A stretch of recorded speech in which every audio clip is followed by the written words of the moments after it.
नमस्कार, आप देख रहे हैं न्यूज़ ग्राउंड जीरो। मैं हूं पंकज सोनी और मेरे साथ इस समय अनुश्री शुक्ला हैं। अनुश्री की अब तक कोई पहचान आपको नहीं पता थी, लेकिन अब मध्य प्रदेश की पीएससी परीक्षा में जो टॉप 10 सूची है उसमें वो 10वें नंबर पे हैं। इस समय उन्होंने फाइनेंस में एक पद लिया है, हालांकि उन्हें डीएसपी पद ऑफर हुआ था, लेकिन वो यहाँ रुकने वाली नहीं हैं। वो इससे आगे जाना चाहती हैं और जो डिप्टी कलेक्टर की पोस्ट है उसमें उनकी दूसरे नंबर पे वेटिंग है। उनके सपने अभी और भी हैं, हम उनसे बात करेंगे और उन्हीं से जानेंगे कि उनके और सपने क्या हैं। अनुश्री, क्या पोस्ट मिली है और आपने इसे क्यों चुना? जी सर, हाल ही में जो राज्य सेवा परीक्षा 2022 का जो परिणाम आया है उसमें मुझे मध्य प्रदेश वित्त सेवा की पोस्ट मिली है, जिसे सहायक संचालक वित्त विभाग भी कहते हैं। मेरी पदवरीयता में तीसरे नंबर पे वो पोस्ट थी और हाँ, चूँकि मेरी 10वीं रैंक थी इसलिए मुझे पोस्ट ऑफर हुई है। जी सर। तो ये जो पीएससी है इसमें टॉप 10 सूची में है, तो निश्चित तौर पर लोग यही जानना चाहेंगे कि जो मेहनती बच्चे होते हैं वो यहाँ तक पहुँचते हैं, तो कितनी मेहनत की, कैसे इसका चुनाव किया? सर, चुनाव तो मतलब मुझे बहुत क्लियर था स्कूल टाइम से ही कि यही करना है, क्योंकि मेरी बड़ी दीदी उस समय तैयारी कर रही थी तो उन्होंने मेरी ग्रूमिंग ही इस तरीके से करी थी कि हम इसके राज्य सेवा परीक्षा में जाएंगे आगे। और जहाँ की तैयारी की बात है तो तैयारी तो मतलब जैसे कि मुझे 7 साल 2017 में मेरा ग्रेजुएशन हो गया था, उसके बाद से लगातार प्रयासरत हूँ मैं, तो तब से तैयारी कर रही हूँ। कब देखा था आपने ये सपना कि आपको पीएससी देना है और एक अधिकारी बनना है, और अधिकारी ही क्यों बनना है? जी सर, देखिए सपना तो बहुत छोटे उम्र में ही देख लिया था, 10वीं कक्षा में ही देख लिया था। हालांकि टेक्निकली उसको मानेंगे नहीं, क्योंकि उस समय मुझे पता नहीं था, उतनी समझ भी नहीं थी कि एक प्रशासनिक अधिकारी के क्या कर्तव्य होते हैं, क्या काम करते हैं। तो ग्रेजुएशन में जब मैं मतलब अपना इंजीनियरिंग कर रही थी उस समय मैं एंकरिंग किया करती थी कॉलेज में, तो कई गेस्ट आते थे जो कि प्रशासकीय सेवा के अधिकारी होते थे। उनको देख के लगता था कि ऐसे ही कुछ करना है और आगे ऐसे ही बनना है, तो वहाँ से तो क्लियर हो गया था दिमाग। लेकिन आपने इंजीनियरिंग कर ली? हाँ जी, हाँ। तो इंजीनियरिंग का रास्ता कहीं और जाता है, आप किसी और तरफ चले गए?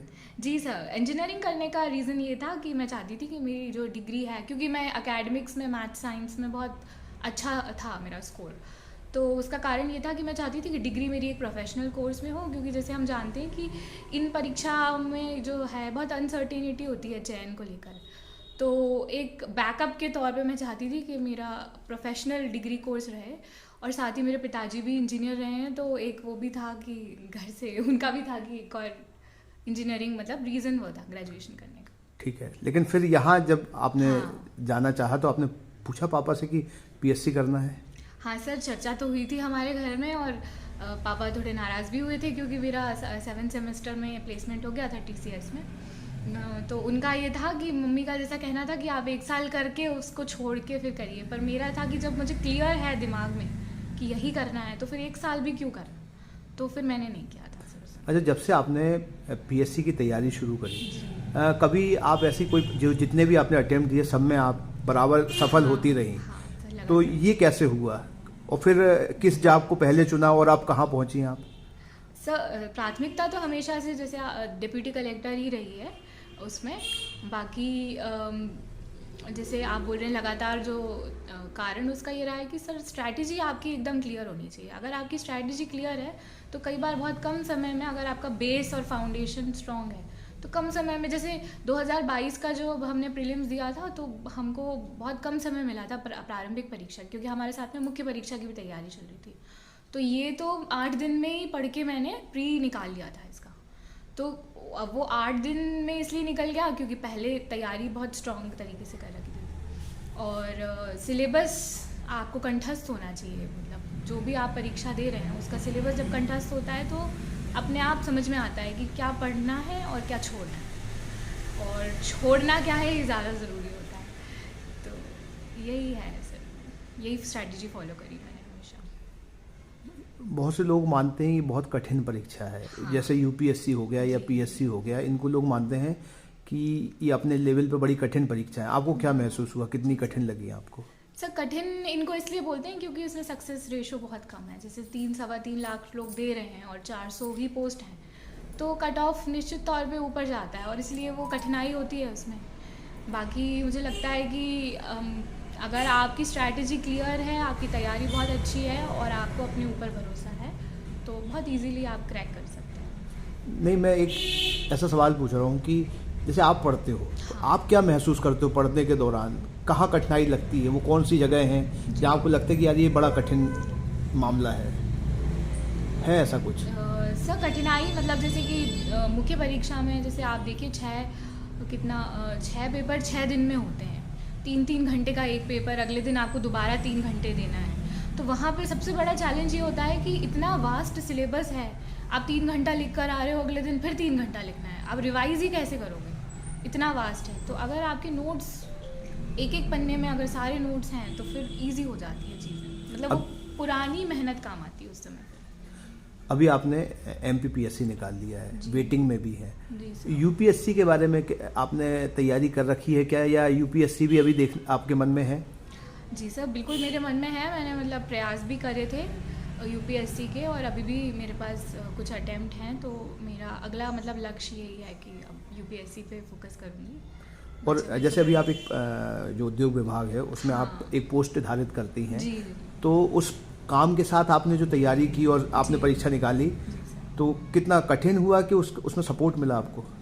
सर हमारा स्टाफ, वैसे मुझे ज़्यादा समय नहीं हुआ, 7 महीने 8 महीने मार्च में ही ज्वाइन किया मैंने 2024 के। तो मेरे साथ सर एक चीज़ ये अच्छी हुई कि मुख्य परीक्षा में देने के बाद ज्वाइन किया है, तो सिर्फ साक्षात्कार ही मैंने जॉब में रह के दिया है। तो साक्षात्कार में तो मेरे लिए बहुत फ़ायदा हुआ, क्योंकि मतलब आप एक बंद कमरे में आप तैयारी करते हो, तो साक्षात्कार के समय कॉन्फिडेंस बहुत ज़रूरी होता है, और जब आप प्रशासनिक सेवा में काम करते हैं तो कॉन्फिडेंस बढ़ जाता है। तो वो तो मुझे बहुत बेनिफिशियली था, मतलब मेरे लिए वो मेरे फेवर में ही रहा जॉब करना। तो अभी तक की जो जर्नी है, जो सफलताएं आप लगातार हासिल करती गई हैं, तो आपको देखने वाले बहुत से ऐसे एस्पिरेंट होंगे जो अभी तैयारियां कर रहे हैं, उनसे क्या बात कहना चाहेंगी? सर मैं उनसे मतलब जो भावी अधिकारी हैं और जो भी एस्पिरेंट्स हैं, मैं उनको ये बोलूँगी कि कठिनाई आती हैं, आप लगे रहिए और प्रयासरत रहिए, अपनी स्ट्रैटेजी एकदम क्लियर रखिए, कंफ्यूजन नहीं होना चाहिए, और खूब मेहनत करिए। And I wish them all the best. लेकिन जब कोरोना जैसी तकलीफ़ें आती हैं जी, और जब समय ही समझ में नहीं आता है, करेक्ट। तो फिर वो तैयारियां फिर डिले हो जाती हैं। जैसे आपने बहुत तैयारी की है, मुहाने पे बैठे हैं, और वहाँ पे आपको पता चलता है कि अब 2 साल कोरोना में ख़राब हो गए। जी सर। सर ऐसे में क्या है ना सर, मेंटली जब परिवार का सहयोग रहता है तो वो बहुत काम में आता है। जैसे अब मेरे साथ मेरे पेरेंट्स हमेशा खड़े रहे। जैसे कई बार लोग कुछ बोल जाते हैं, लेकिन पेरेंट्स का ऐसा था कि वो तो बोलते हैं कि जैसे पापा मुझसे कहते थे, हम तो हैं ना तुम्हारे साथ, तो तुम करो तैयारी। तो वो उतने में ही इतना आत्मविश्वास जग जाता है उसमें, ऐसा लगता है कि तो मतलब हम क्यों सोच रहे हैं जब इतना बड़ा सपोर्ट सिस्टम हमारे साथ खड़ा है। तो उस मामले में मैं बहुत लकी रही हूँ। आपके चेहरे की जो मुस्कान है और आपके बाजू में आपके माता पिता बैठे हैं, ये भी एक खुशनसीबी है। वो भी मुस्कुरा रहे हैं आज आपकी सफलता पे, उनके लिए क्या कहेंगी? सब मैं तो यही बोलूँगी कि मतलब कुछ मैंने अच्छे काम करे होंगे तो मुझे ऐसे पेरेंट्स मिले और अच्छी फैमिली मिली, बहुत सहयोग रहा है उनका, और कभी ऐसे बोला नहीं है, बट थैंक यू। आपको बहुत बधाई हो। आप जिस क्षेत्र में भी काम करें बहुत अच्छा करें, और जो लोगों की सेवा का काम है वो आप बेहतर ढंग से निभाएं। आपको बहुत धन्यवाद, आपने न्यूज़ ग्राउंड जीरो से बात की। बहुत बहुत धन्यवाद। जो आपकी बेटी को सफलता मिली है PSC में, 10वां रैंक हासिल किया है, तो क्या कहेंगी, कैसे तैयारी करती थी, कितनी मेहनत करती थी, और आज आप कितना प्राउड फील कर रहे हैं बेटी पे? बहुत कर रहे हैं प्राउड तो फील, और ये बचपन से ही बहुत मेहनती रही है और बहुत ईमानदारी से उसने अपना होमवर्क, पढ़ाई, घर के काम भी बहुत अच्छे से परफेक्ट करती है, जो भी करती है।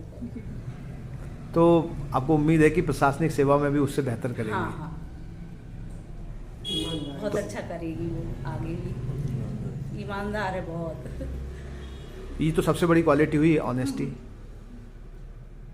तो आपका क्या आशीर्वाद है आज उनको? मेरा यही है कि और आगे जाए से, और डिप्टी कलेक्टर, सीधा कलेक्टर का आशीर्वाद क्यों नहीं देती आप? सीधा डिप्टी कलेक्टर बने अब तो। शादी की ज्वेलरी लेनी है। हाँ, भरोसे वाले से लेंगे। पर दिया की पसंद भी जरूरी है और कीमत भी। प्योरिटी का सर्टिफिकेशन तो चाहिए ही। फैंसी ज्वेलर्स है ना, सोना चांदी और सर्टिफाइड डायमंड ज्वेलरी सभी एक ही जगह पर। प्योरिटी का सर्टिफिकेशन मम्मी के लिए, भरोसा और सही कीमत पापा के लिए, और लेटेस्ट डिजाइन मेरे लिए। सजना है मुझे, सजना के लिए, सजना है मुझे।